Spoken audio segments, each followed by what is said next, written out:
नामना नारणी ख्याता सर्वपाप विनाशिनी। जो नारणी शिला है यहाँ भगवान का साक्षात हृदय रूप में विराजते हैं। 3 स्थानों का बड़ा महत्व है। हरिद्वार में, पश्चिम में नारणी शिला और बद्री आश्रम में ब्रह्म कपाल, तीसरा बिहार में गया जी।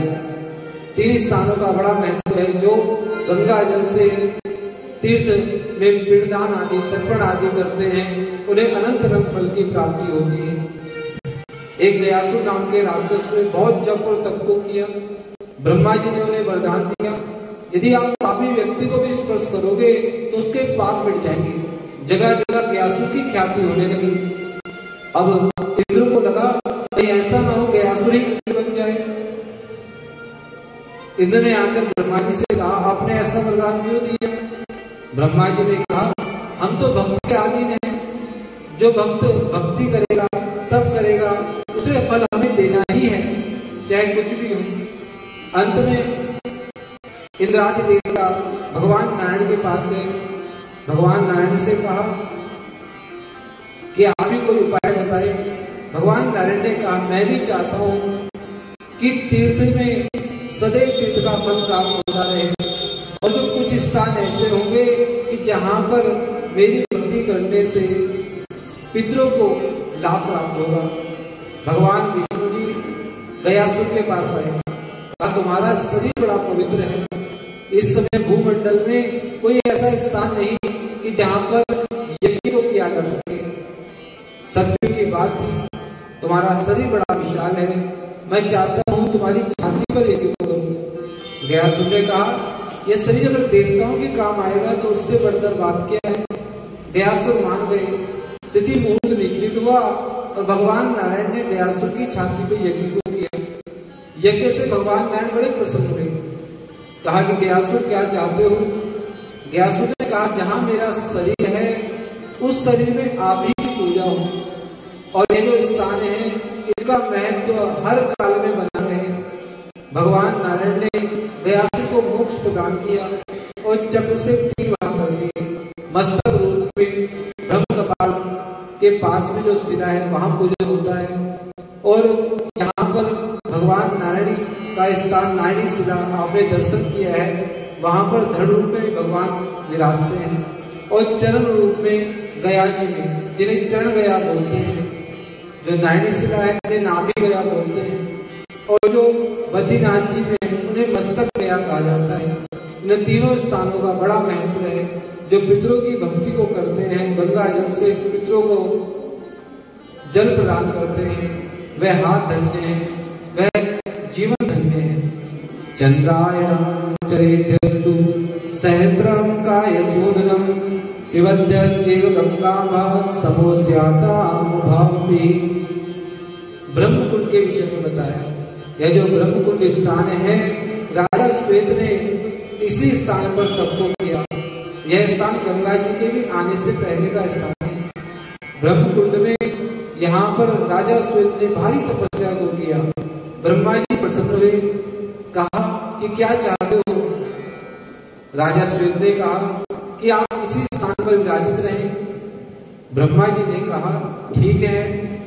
इस पर राजा श्वेत ने कहा यह स्थान आप ही के नाम से जाना जाए, इसलिए ब्रह्मकुंड कहते हैं।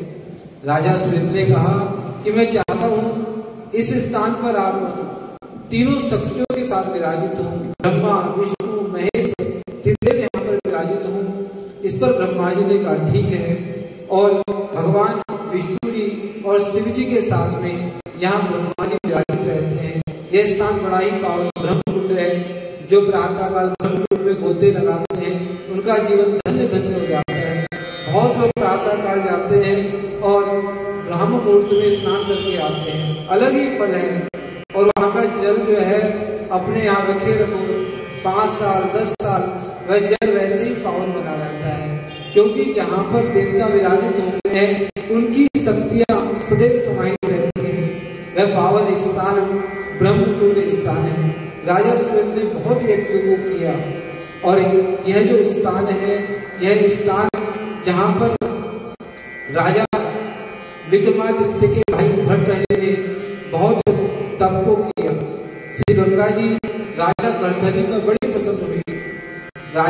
विक्रमादित्य ने अपने भाई भरतरी के नाम पर यहाँ पर पैड़ियाँ आदि बनवाई, जिसे हरि की पैड़ी कहते हैं। और उस स्थान पर उन्होंने विशेष रूप से गंगा जी का पूजन किया। पहले हरिद्वार जो नाम है उसमें राजा भरतरी के नाम को भी जोड़ा जाता है। 2000 वर्ष पूर्व यहाँ का नाम हरिद्वार है। प्राचीन नाम शास्त्रों में, पुराणों में गंगा द्वार ही आता है। बोले गंगा मैया की जय। और अनेक प्रकार से जो भगवान की भक्ति करते हैं, हरिद्वार में एक मुट्ठी अन्न के दान का भी बड़ा फल है, चावल के 2 दाने का भी बड़ा फल है। यह स्थान इतना पवित्र और पावन है। राजा श्वेत ने अनेक प्रकार के दानों को किया, किसी प्रकार के दान को नहीं छोड़ा। हीरे जवाहरात और अन्न के दान को बड़ा छोटा समझा। वशिष्ठ जी ने कहा कि जो अन्न का दान है सबसे श्रेष्ठ दान है, सभी दानों में अन्न का दान अवश्य रखना चाहिए, वरना यज्ञ का फल प्राप्त नहीं होता। इसीलिए जब यज्ञ किया जाता है तो यज्ञ में दक्षिण दिशा में ब्रह्मा जी का पात्र रखा जाता है, उसमें अक्सर चावल रखे जाते हैं और वह पूर्ण पात्र कहलाता है।